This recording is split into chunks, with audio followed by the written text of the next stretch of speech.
جو ہم کسی مناسب فورم پہ بات جائے گی تو ہم پیش کریں. ٹھیک ہے. اب تضاد بتائیے مجھے کہاں ہے تضاد؟ چلیں ٹھیک ہے جی. ایشو حامد یہی اٹھتا ہے نا کہ ڈاکیومنٹس کوئی نہیں, اور کورٹ نے شروع دن سے کہا تھا یہ انکویزیٹوریل ہے ہیئرنگ, اور ثبوت آپ نے اسٹیبلش کرنا ہے, آپ نے پروو کرنا ہے کہ جو باتیں ہم کہہ رہے ہیں اور جو ڈاکیومنٹس ہم دے رہے ہیں وہ غلط ہیں, اور جو آپ کہہ رہے ہیں آپ اپنے ڈاکیومنٹس لائیں گے.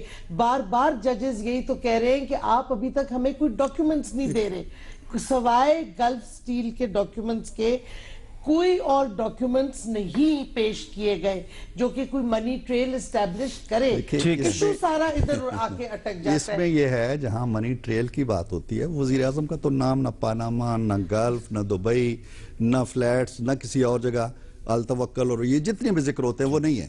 اب منی ٹریل جب آئے گی بات منی ٹریل والوں کی, حسین نے اپنا کیس لڑنا ہے, مریم نے اپنا کیس لڑنا ہے, وہ چیزیں بھی آ جائیں گی نا, جلدی کیا ہے؟ لگتا ہے کچھ آئے گا نہیں, لیکن دیکھیں جو ایشو ہم نے ریز کیا ڈیپینڈنسی کا ایشو ہے. دوسرا, جب اگر 1990s میں انہوں نے فلیٹس لیے تو بچے تو کئی اچھا میں نے ایک اور شازیہ میں نے آپ سے ایک اور بات پوچھنی ہے, ایک ذرا ڈیفرنٹ ایشو ہے. میں صرف ایک بات ایڈ کر دوں, میں صرف ایک چیز ایڈ کر دوں کہ دیکھیں صدیقی صاحب نے خود فرمایا ہے کہ بی بی سی کی رپورٹ جو ہے وہ لگ بھگ وہ تمام معاملات اس سے ملتے جلتے جو جس طریقے سے وہ پیش کر رہے. پھر کیا وجہ ہے کہ ان کے وہ نمائندے جو کہ روز پریس کانفرنس یا 2 مرتبہ دن میں پریس کانفرنس کرتے ہیں, وہ اس رپورٹ کو ریجیکٹ کرتے ہیں اور انہوں نے ڈسپلیجر ایکسپریس کیا ہے. اچھا, میں نے بھی ایک رپورٹ کے بارے میں آپ سے بات کرنی تو یہاں پر بھی تضاد نظر آ رہا ہے. میں نے بھی ایک رپورٹ کے بارے میں بات کرنی ہے. لیکن تضادات ان کی طرف سے سامنے آئے ہیں جس کی وجہ سے یہ تمام میں تو کہتا ہوں کہ تضاد دے دیں, بتا دیں. آپ نے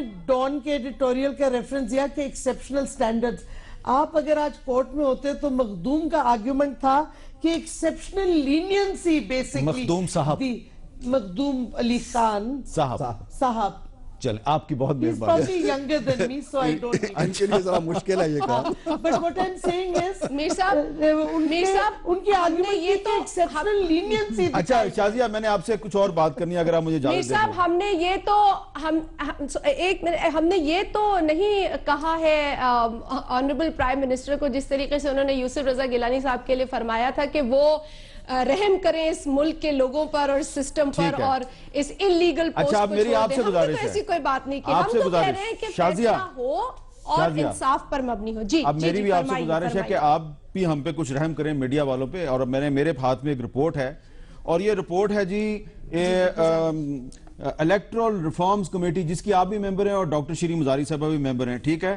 اور یہ ہے جی second interim report on electoral reforms, جو کہ سینٹ اور نیشنل اسمبلی کو بھجوائی گئی ہے. اس رپورٹ میں بہت سی اچھی چیزیں بھی ہیں, لیکن کچھ قابل اعتراض چیزیں بھی ہیں. ابھی تھوڑی دیر پہلے نیشنل پریس کلب اسلام آباد میں جرنلسٹوں کی ایک میٹنگ ہوئی, اور اس میں صحافیوں نے اس رپورٹ کا جائزہ لیا ہے.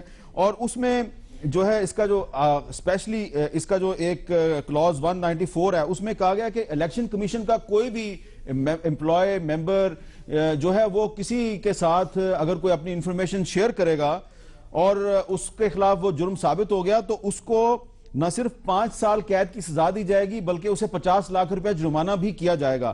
تو کیا آپ جرنلسٹ جو ہیں, میڈیا جو ہے, اس کی ایکسیس کو روکنا چاہ رہے ہیں؟ کیا یہ کانسٹیٹیوشن آف پاکستان کے آرٹیکل 19 کی خلاف ورزی نہیں ہے؟ کیا یہ ایکسیس ٹو انفارمیشن کا جو کانسیپٹ ہے اس کے خلاف نہیں ہے؟ کیا ہم یہ نہ کہیں کہ شازیہ مری, ڈاکٹر شیریں مزاری, شفقت محمود, مشاہد حسین, ساری حکومت اپوزیشن جو ہے وہ آزادی صحافت کے خلاف متحد ہو گئے؟ حامد میر صاحب, آپ کا بہت شکریہ. میں نے یہ شک یہاں لکھ لی ہے, وہ جو کمپائل رپورٹ ہے وہ میرے پاس ہے. میں اس کا مطالعہ ایک بار پھر کروں گی اور اس شک کو غور سے پڑھوں گی. یقیناً اگر اعتراض اٹھا ہے تو وہ قابل غور ہے. یہ کیوں چلی گئی؟ نہیں, ہم نے ان تمام چیزوں کا جائزہ لیا ہے, لیکن میں آپ کی توسط سے یہ بتا دینا چاہتی ہوں سب کو کہ اس میں پاکستان پیپلز پارٹی نے اس کی کوئی فائنل اپروول نہیں دی ہے. اس رپورٹ میں جو اہم اور موٹی باتیں تھیں اس پر تو ڈسکشن ہوا, لیکن اس کو جب کمپائل کیا گیا, جو اس میں ڈیٹیلڈ لینگویج کا استعمال کیا گیا، اسی وجہ سے ہم نے اس وقت مانگا ہے کہ ہم اس رپورٹ کو پڑھیں گے، اور ہم قطعی ایسی کسی رپورٹ کو اپروو نہیں کر سکتے جس پر کہ ہمارے بھی اعتراضات ہوں اور دیگر لوگوں کے بھی اعتراضات. ویسے آرٹیکل 19 آپ پڑھ لیں within the purview of the law, but I don't want to argue on that. یہ آرٹیکل جہاں یا میں نے کوئی ایک میٹنگ مس کی ہو، کیونکہ اگر آپ نام دیکھیں، آپ نے بہت سی میٹنگز مس کی کیونکہ آپ کا بائیکاٹ تھا. نہیں ہم میٹنگ کمیٹیز میں جا رہے تھے. اچھا ٹھیک ہے. میں صرف یہ کہہ رہی ہوں کہ کیونکہ جوائنٹ ریڈنگ نہیں ہوئی سب کمیٹی کی، اور کئی نام جو آپ لے رہے تھے وہ سب کمیٹی میں تھے نہیں. سب کمیٹی نے یونیفائیڈ لا جو بنا ہے بل جو بنا ہے، ہم نے اس کی کلوز بائی کلوز ریڈنگ کرنی تھی، وہ اب نہیں کی گئی. اچھا، آپ 2 آرٹیکل ضرور یاد رکھیں. ہم اپنی پارٹیز کو لے کے گئے، ہم نے دے دیے، ہم ان کی فیڈ بیک لیں گے.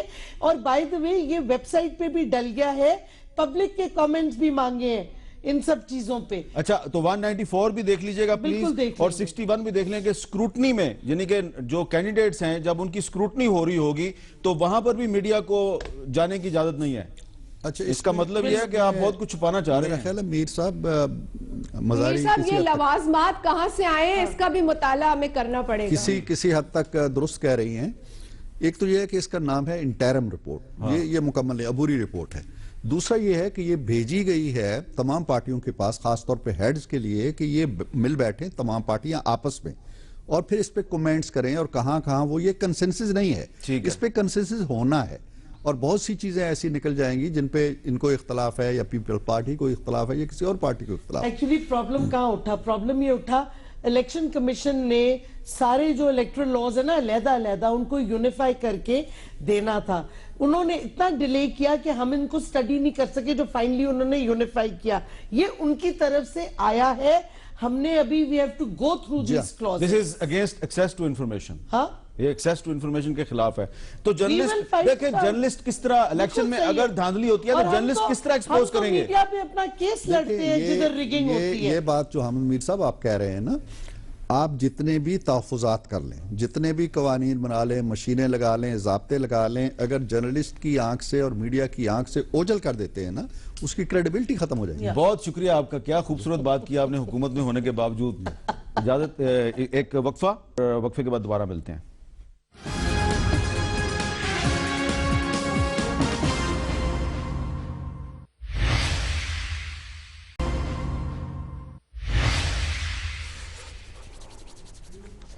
وقفے کے بعد کیپٹل ٹاک میں دوبارہ خوش آمدید. شیریں مزاری صاحبہ، ایک بڑا اہم مسئلہ ہے. ایک تو آج الیکشن کمیشن میں عمران خان صاحب کے خلاف ایک درخواست عدم پیروی پہ خارج ہوگی، یہ تو اچھی خبر ہے. لیکن غیر ملکی فنڈنگ کیس میں عمران خان صاحب نے آج الیکشن کمیشن سے معافی مانگ لی. اچھا حامد، ایک تو I am not aware of that, لیکن وہ کیس غالباً وہ اکبر بابر والا ہے. اور ایشو بڑا عجیب و غریب یہ ہے کہ اسلام آباد ہائی کورٹ میں کیس ہے، اور اسلام آباد ہائی کورٹ کی ڈکری ہے کہ جب تک فیصلہ نہیں ہوتا. خان صاحب نے الیکشن کمیشن کو متعصب قرار دیا تھا. نہیں، بات سنیں نا، کیوں کیا تھا، میں آپ کو اس وقت سے بتا رہی ہوں. اسلام آباد ہائی کورٹ کی ڈیسیجن ہے کہ ڈکری تھی کہ جب تک کیس ڈیسائیڈ نہیں ہوتا الیکشن کمیشن آگے نہیں پروسیڈ کرے گا. الیکشن کمیشن کے اپنے وکیل نے یہ ایکسیپٹ کیا، اور پھر انڈر پولیٹیکل ڈیوریس ہم سمجھتے ہیں، اور یہ میں بھی کہہ رہی ہوں، کل کو مجھے بھی الیکشن کمیشن کچھ کہے گا پروبیبلی، بٹ جب آپ ہائی کورٹ کی ڈیسیجن آپ کے اپنے وکیل نے ایکسیپٹ کی تو پھر آپ کیوں پروسیڈ کریں ہیئرنگز پہ اس کیس کی جب تک اسلام آباد ہائی کورٹ کی ڈیسیجن نہیں آ جاتی. تو ظاہر ہے ہمارا ریاکشن تو یہی ہوگا کہ کیا اور وجوہات ہیں سوائے اس کے کہ کوئی پولیٹیکل پریشر آیا. اسی لیے تو پھر آپ یہ کہیں گے نا پھر وہ معافی خان بن گئے ہیں. I don't think so. I don't know یہ کدھر سے آئے، میری نظر میں یہ خبر نہیں ہے. جی اس میں میر صاحب جو انہوں نے، میں تھوڑا سا بڑے پولائٹ الفاظ میں کوشش کروں گا اس کو ایکسپلین کروں. پہلی بات تو یہ ہے کہ یہ اکتوبر 2015 کا کیس ہے.